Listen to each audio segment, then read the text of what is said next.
Hello, everyone. Today we are introducing the MKE TD5B low-speed tabletop centrifuge. This machine is suitable for centrifugation experiments of PRP program. Widely used in orthopedics, pain, cosmetic surgery, and other fields. 5-inch large color screen displays operating parameters. To adjust the parameters, tap the setup button. When the parameter is flashing, press the up, down arrow keys to accelerate, decelerate.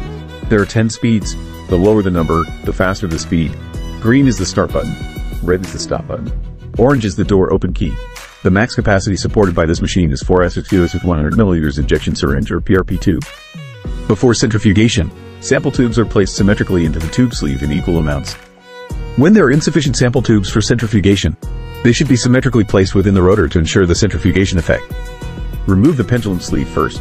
Insert an 8mm trapezoidal wrench into the center hole of the rotor.